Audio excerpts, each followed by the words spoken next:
I'm Marshall Kozlov, and this is Arsenal of Democracy. Never before has our American civilization been in such danger as now. Danger against which we must prepare.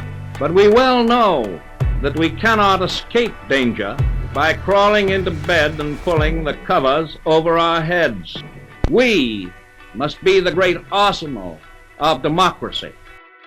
My guest today is Jacob Helberg. Jacob is a commissioner on the U.S. Security and Economic Review Commission. The commission has a new report out articulating the national security threat presented by TikTok and other Chinese-owned software and hardware companies. In our conversation, we cover everything from how the U.S. should approach TikTok, especially in the wake of Hamas's massacre of Israelis and foreigners on 10/7, and at a broader level, how the U.S. should conceive of technological competition as it faces a China that can innovate, unlike prior U.S. rivals and competitors. The simple rules that I propose is a blanket federal ban of Chinese mobile apps in the U.S. TikTok is unfortunately completely under the influence of the CCP, and everyone knows it. The Chinese propaganda comes in, our American user data goes out. That's how TikTok works. I've made the case that today, at this point, there's a preponderance of evidence that clearly shows a pattern of control by the Chinese Communist Party over the app, and that TikTok could be the biggest intelligence operation ever carried out by a foreign adversary against the US. And so it's incredibly important for the US government to treat this threat very seriously. Hope you all enjoy the conversation. Jacob Helberg, welcome to Arsenal of Democracy. It's great to be with you. Yeah, it's great to chat with you.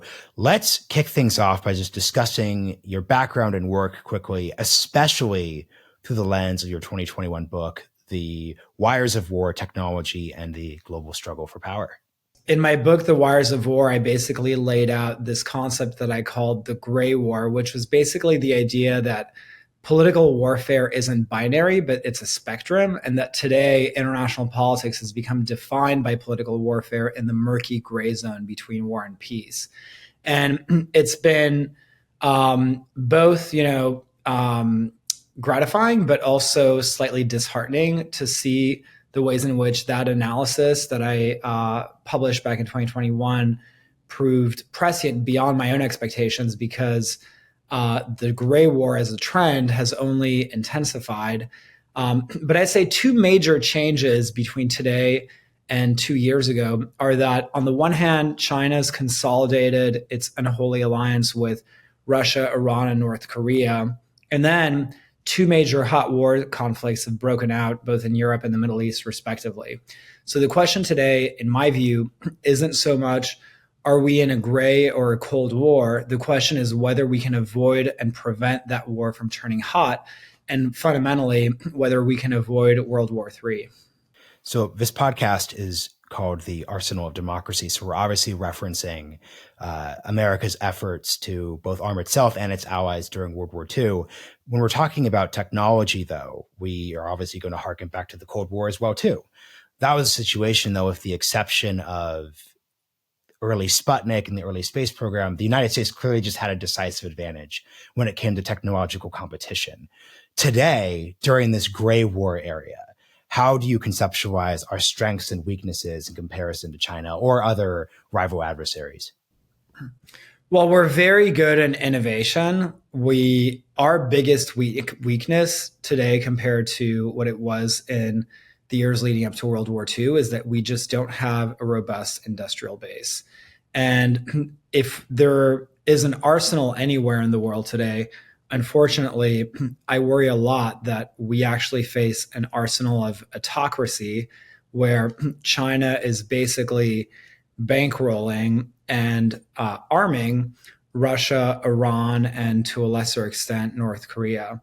We really have to think about ways of urgently rebuilding and reconstituting our industrial base, both for our own security, but also to prevent these regional hot wars from metastasizing and ultimately coming back to haunt us here in the US. I feel like you've just gotten to why TikTok specifically more than any other tech or social media platform issue gets at our anxieties during this moment, because this is the first time that you have a foreign company, obviously that's tied into an adversary state, supplant our technological innovation abilities. You sort of see Instagram, Snapchat, like these American titans leapfrogged when it comes to that. So yeah, just talk about like the anxieties that stem from the question of whether or not we can out innovate or not. Yeah, I mean, TikTok is a great example of a product that is wholly owned by a Chinese company that is completely controlled by the Chinese Communist Party. ByteDance is the parent company of TikTok. It has an internal CCP committee inside of that company. And it's also true that TikTok as a company has also been innovative. So you can be a tool of, a state tool of a foreign government, while at the same time proving to be quite innovative. I think so. The whole conversation around TikTok is coming at a time when we're having this meta level, policy discussion in Washington about how should we think about the nexus between, how do we revitalize our industrial base? How do we deal with Chinese technologies in the US like TikTok?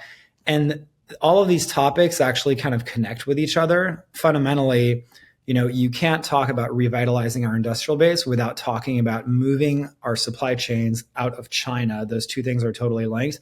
You can't talk about how do we deal with Chinese mobile apps like TikTok without talking about why do Chinese technologies like TikTok pose a threat to national security.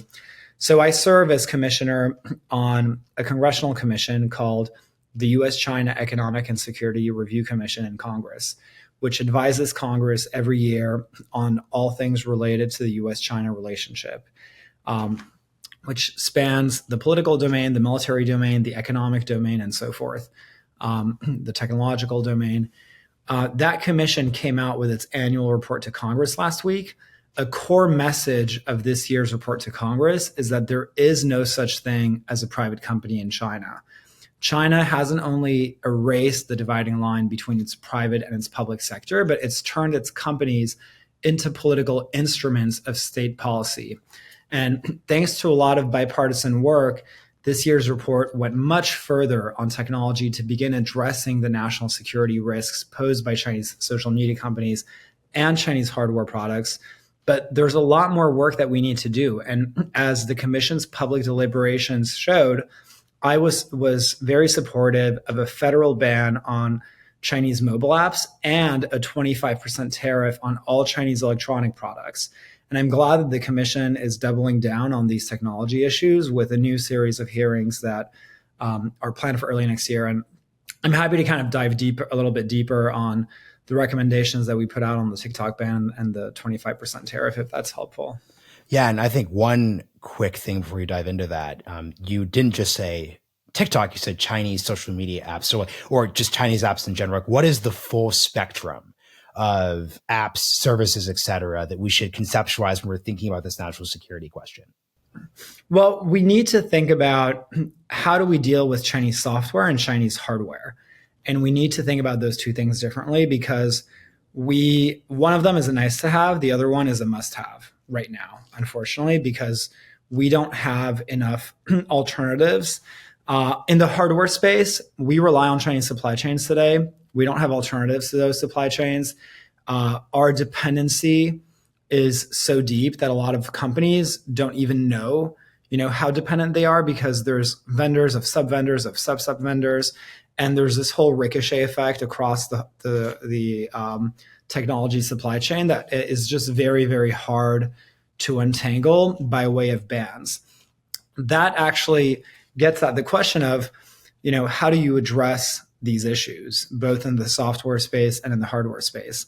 In the software space, I was supportive of, when I worked at Google, I wrote policies and rules for Google's, several of Google's technology products. When I did that, one of my main takeaways from that experience is that the best rules are the simplest ones. Because as soon as rules get complicated, first of all, it increases red tape and the cost of compliance for product teams, whether it was a company like Google or just companies, if you're talking about a law passed by Congress, goes up substantially because complicated rules are just very onerous for people to comply with. But as soon as you create complexity, you're also creating loopholes and opportunities for people to game those rules. And so I have a bias for simple rules. The simple rules that I propose is a blanket federal ban of Chinese mobile apps in the US. TikTok is unfortunately completely under the influence of the CCP, and everyone knows it. The Chinese propaganda comes in, our American user data goes out. That's how TikTok works.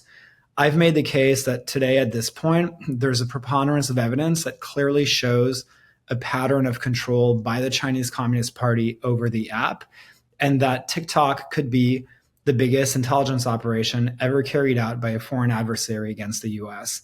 And so it's incredibly important for the US government to treat this threat very seriously. And in my view, a ban of Chinese mobile apps is the right way to do it. It's important to note that if you ban Chinese mobile apps, the remedy that TikTok would have in order to continue existing while complying with that rule is a divestiture. If it's no longer a Chinese company, there is a world where it can continue to exist while complying with that rule. But we can't have massive data companies in the US that run cloud services that are basically completely controlled by the Chinese Communist Party. On the hardware piece, the premise for a 25% tariff on electronic products is very simple. Our country needs supply chain independence from China, and China is racing ahead to decouple from us, and we don't have time for half measures. We're too dependent on China today to ban our way out of supply chain independence. But what we can do is create a strong market incentive that allows companies to source components from China in the short term while incentivizing them to find cheaper alternative vendors outside of China in the long term. And if you look at just history and precedent for this, the Trump White House instated a 25% tariff on steel. And that approach actually worked so well that the Biden administration kept those tariffs. And those tariffs created the market conditions, I believe, for the surge that we're seeing in manufacturing across the country. And so, the basic idea is we can do the same thing for electronic products.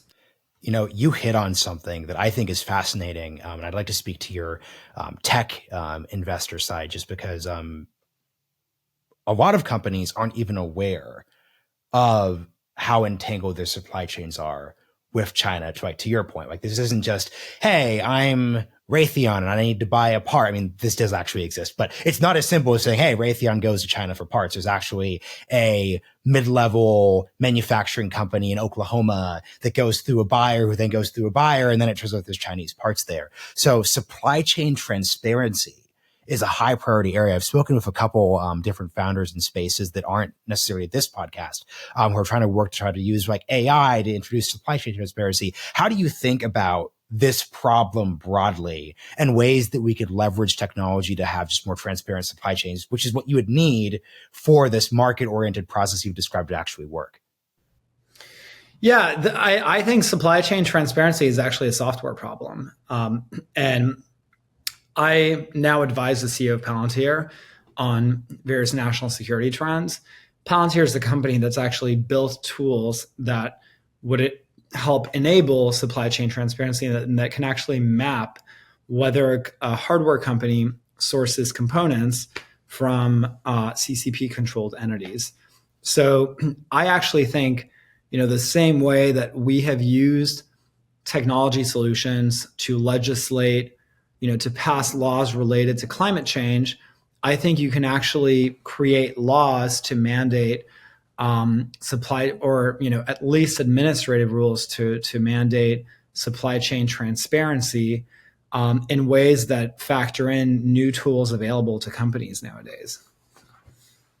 So given what you said about the national security threat presented by TikTok, I'd love for you to just give your state of play as to where we actually are when it comes to debate over the ban, because you have this big report. I think you and I both know, I think a lot of listeners know, if you talk to people in private, they all agree, yeah, this is bad, this doesn't look good, et cetera, et cetera, et cetera. So it kind of feels like we've just been circling around.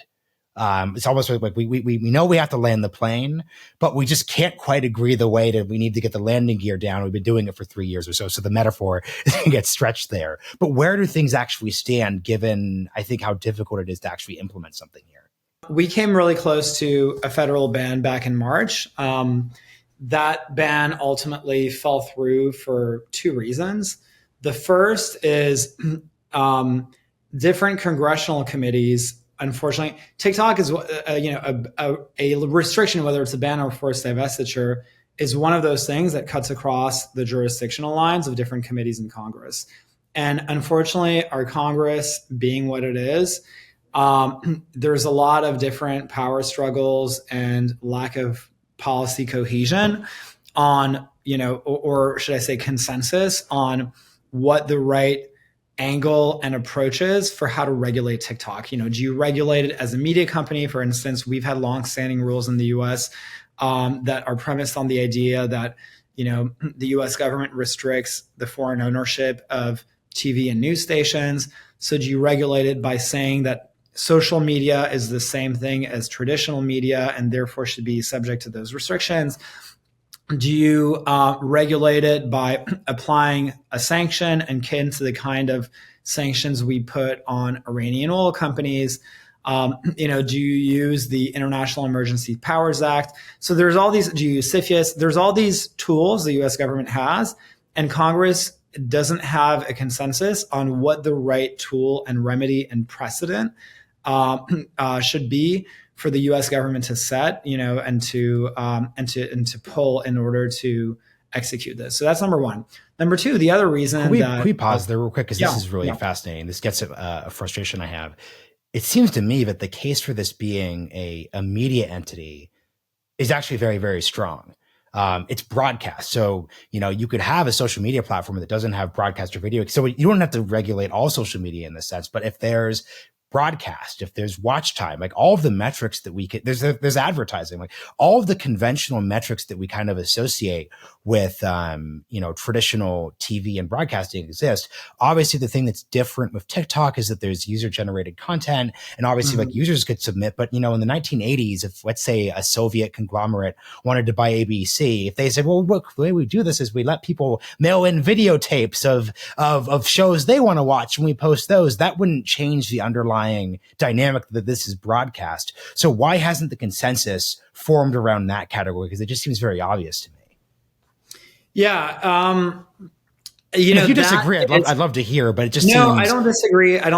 I think it's just, so as you pointed out at the beginning of the segment, TikTok raises there's two facets to why TikTok is a national security risk. There's the propaganda piece, number one, which is that TikTok is a platform for foreign propaganda masqueraded as user-generated content in the US. And number two, there is the data security and privacy piece, which is that it's also a platform for mass collection of private American user data by a foreign government. I think the propaganda piece is a piece that we always kind of knew was there, but it has grown in awareness recently because of Israel's war against Hamas, because there has been such a blatant, not even subtle flood and tsunami of anti-Israel content on TikTok. It's not even close. It's like 96.5%, anti-Israel versus 3.5%, pro-Israel viewpoints on TikTok. That it's actually drawn a lot of attention and public scrutiny to the propaganda side of the argument. I think that argument has a lot of salience. As you point out, TikTok has 150 million users. And according to some reports, 33% of those users regularly get their news from TikTok. And the average user on TikTok spends more than 100 minutes a day on the app. So that's a lot of eyeball times and just time that it's a lot of Americans who spend a lot of time out of their day getting news from TikTok. more so than probably, I would posit that that's probably more than any traditional radio station or TV station today.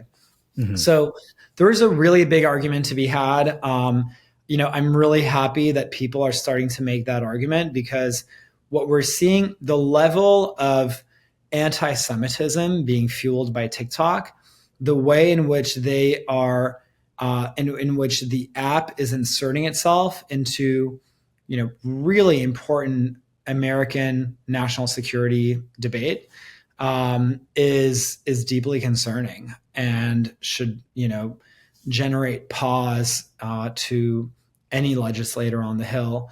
And I'm really happy that we're seeing growing calls to regulate this app, because, we need to get ahead of this. One quick thing before we get to the second point you were making around the national security issues, I think that was going to be data privacy. I'm pretty thoroughly convinced that, yes, it's true that TikTok is almost certainly putting its thumb on the scale of anti-Western propaganda viewpoints. I also think at the same time, though, if you're just looking at a generational level and you're looking at college campuses, these anti-American, anti-Western, anti-Israeli viewpoints would exist anyways. So it's kind of like two different challenges we kind of face there, because something that people have pointed out is, hey, like, I don't use TikTok, but I get plenty of anti-Israel propaganda on Reels. So it's not as if this is purely a problem defined by TikTok. This is a problem of social media in of itself seems to sort of surface these viewpoints. So I just wonder how you think about the challenges raised by that dynamic. Yeah. And I mean, look, you're totally right. There's no question that, the younger Gen Zers have, a different viewpoint than a lot of baby boomers. With that being said, it's not 96.5% versus 3.5%. Yeah, that's Saddam Hussein re-election levels of differences. So like that's like North the point. Korea level. I mean, Kim Jong-un doesn't have poll ratings like that. So if you look at public polling, an ABC News poll came out and showed that actually among Gen Z groups aged 18 to 24 years of age, 51% of them are in support of, or sympathize with Hamas versus 49% sympathize with Israel, which is obviously, it's a whole can of worms, totally crazy that you have a foreign designated terrorist group that's, that's getting a majority of support among young people in the US. That's a whole other conversation, which I'm happy to talk about, the failures of our educational system and, the breakdown of the moral fabric of our country. But it's still not 96.5%. And that's a massive gap. And to me, there is absolutely no question that the CCP is putting its thumbs on the scale of TikTok. And look, TikTok is totally owned by ByteDance. They use the same payroll system. They use the same internal chat tools. If you look at all of the evidence, TikTok's said that the CCP has never accessed any American user data.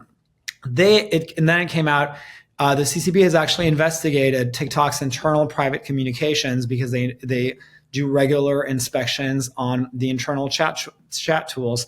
The boss of the ByteDance internal CCP committee is also the chief editor of ByteDance.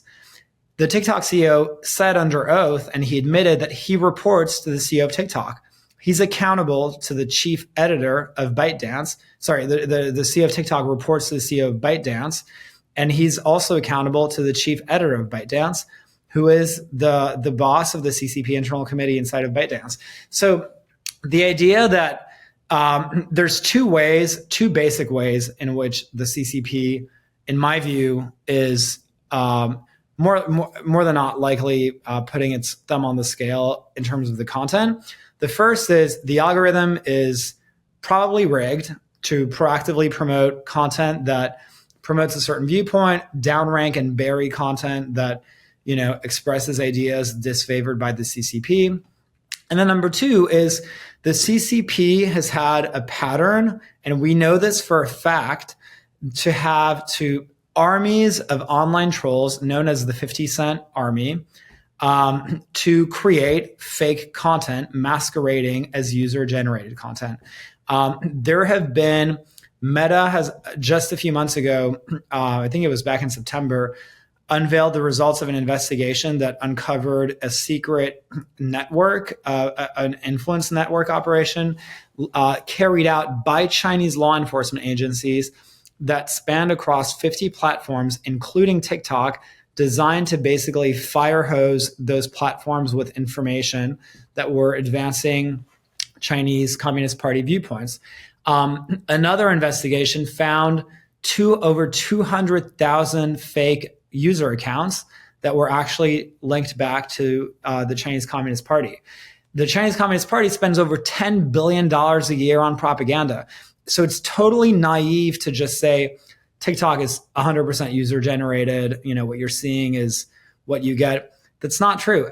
Meta and Google and all of these apps have regularly taken down accounts for being fake and for being linked back to foreign adversarial governments. Russia was an early mover in this space, but China has by far become the biggest player. They have so many people to thread this problem. So basically, number one, the algorithm's rigged, and number two, the content itself is a mixture of user-generated content mixed with fake user-generated content, content produced by accounts that are directly run by Chinese law enforcement agencies masquerading as user-generated content in order to intentionally drown out authentic user-generated content. And you have to understand, as I talked about this in The Wires of War, this is censorship by the back door. When you have a foreign government when you have a major news event like the war against Hamas that breaks out, you have users that take to the internet to basically broadcast what's going on the ground, to talk about their experience. And you have a foreign government that basically floods that platform with information to downrank and bury the viewpoints and the perspectives of authentic viewers, authentic users. That is just a different way of censoring speech. It's, I talked about in The Wires of War that nowadays speech on social media platforms isn't just about whether content is in or out of the platform. It's about whether content ranks up or down. And what they're doing is censorship by the back door. And this is a frustrating reality of the policy debates here, is that you're describing structural problems inherent to both the medium, so user-generated social media content where there's this algorithm that's by definition not perceptible, understandable, and then just the broader geopolitical China trade relationship where it seems like too often when we have debates about TikTok's legality, we're basically awaiting a smoking gun or a specific instance of prove that this or this or that happened. But that doesn't seem to be a particularly effective way to think about national security challenges. For example, that's basically if you and I were super, super, super smart and on it, we'd be talking about supply chain crunches in 2017. But someone could have said, well, prove to me that there's a global pandemic that could truly demonstrate. This isn't about proving something that's happened. It's about, making sure we have a resilient society that doesn't have this problem actually happen here. So I just think it's so key to emphasize what you're saying here, which is just look at this structure. If we put this structure on a whiteboard, we would not conclude, this seems good to go. And we're going to wait until June 1st, 2027 to wait until there's a specific instant that perfectly illustrates that example. I just don't see any other areas of national security policy where we make decisions that way. Yeah, there's a great French proverb by a French general that, back when France used to win wars, is that says that governing is anticipating. And I think it's very true. There's no point in coming up with policies. Policies that help address, problems before they explode into crises are much more helpful than policies that clean up a mess because you've let things fester for so long. That's number one.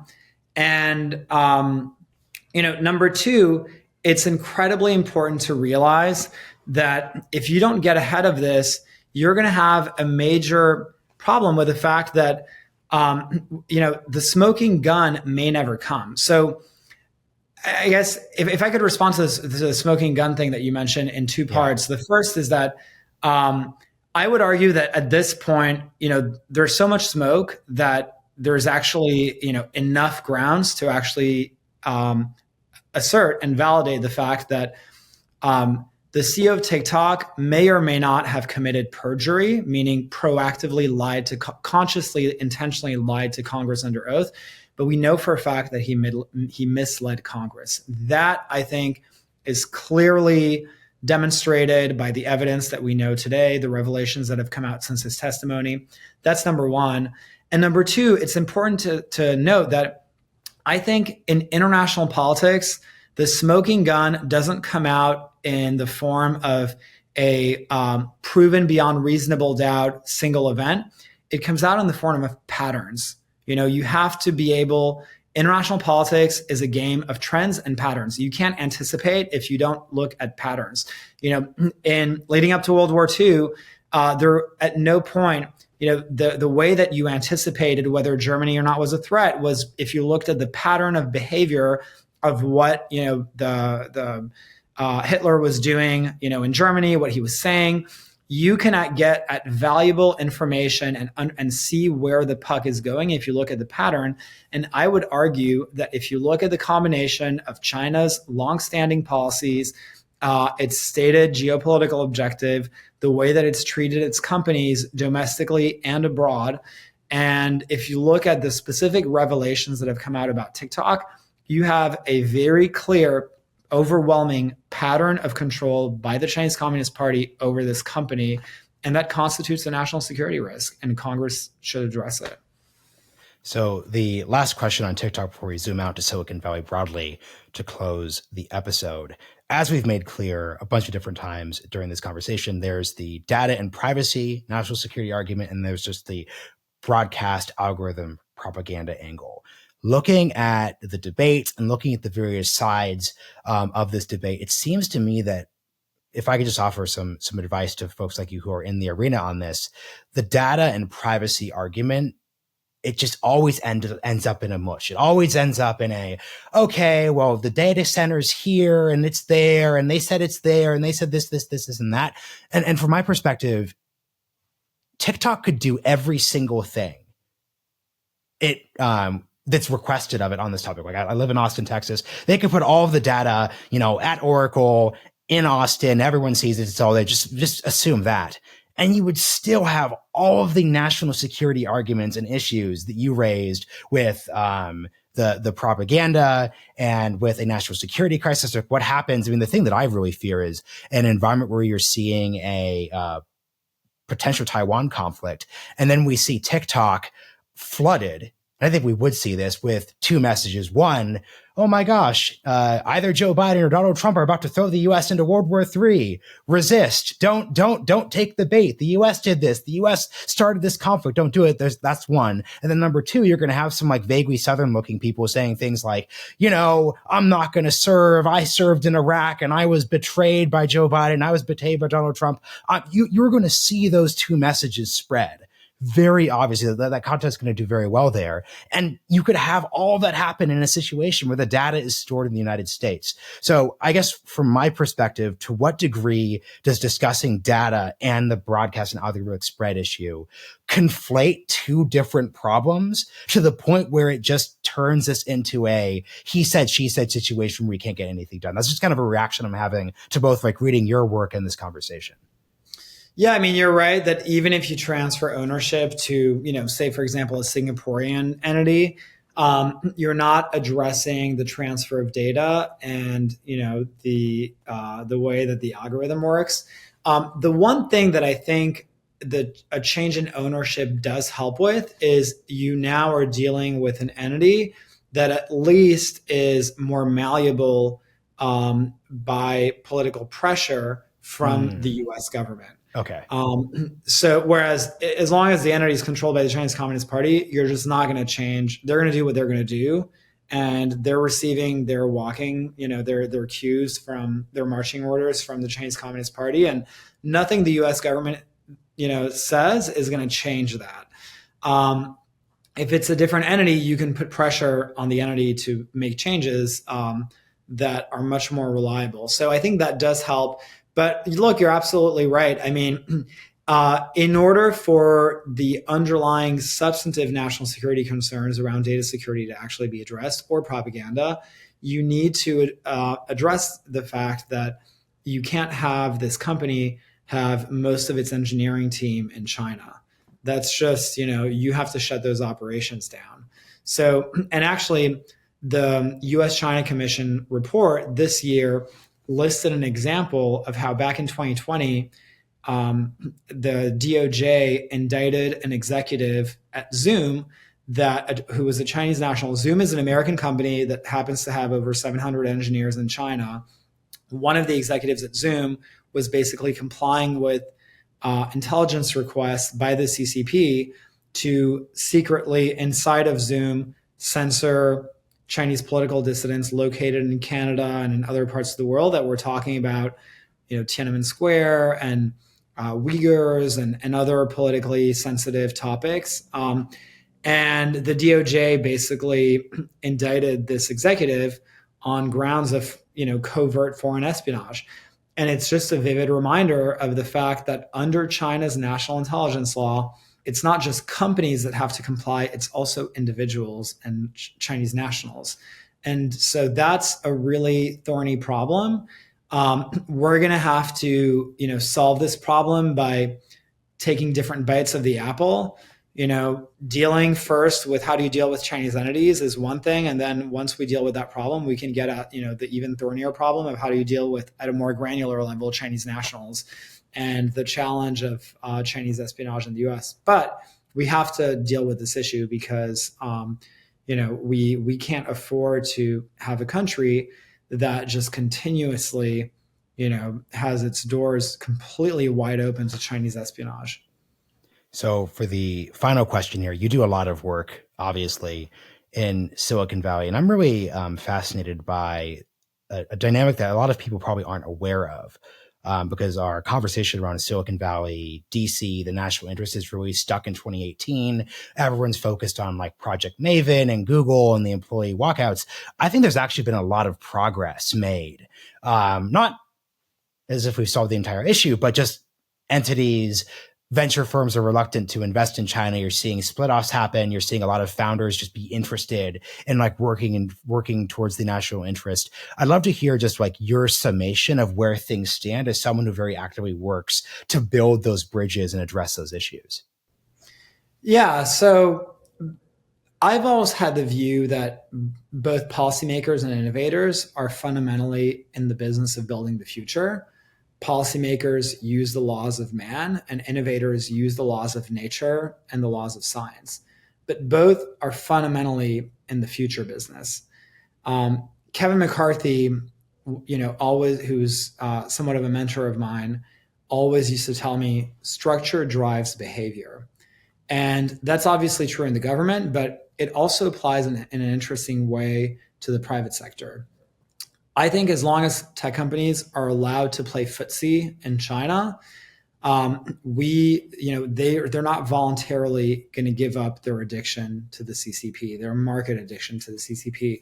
The US government needs to create a structure of incentives that will drive a different behavior.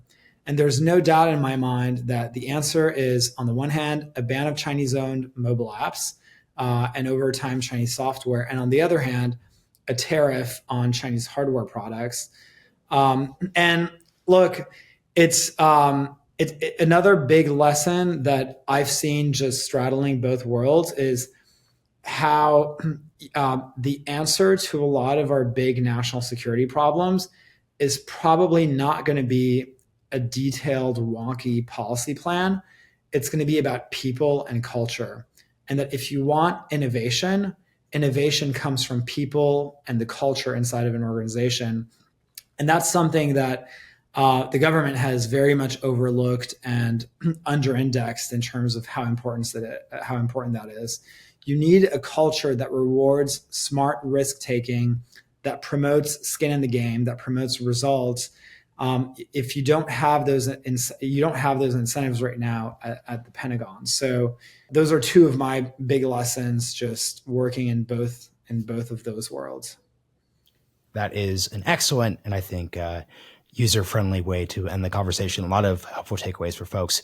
Jacob, thank you for joining us on Arsenal of Democracy. Thanks for having me. Thanks for watching. Don't forget to hit subscribe below so you don't miss any episodes of Arsenal of Democracy. If you'd like to learn more about the topics covered on this episode, or just are interested in broader content on U.S. foreign and domestic policy, be sure to go to hudson.org. See you soon.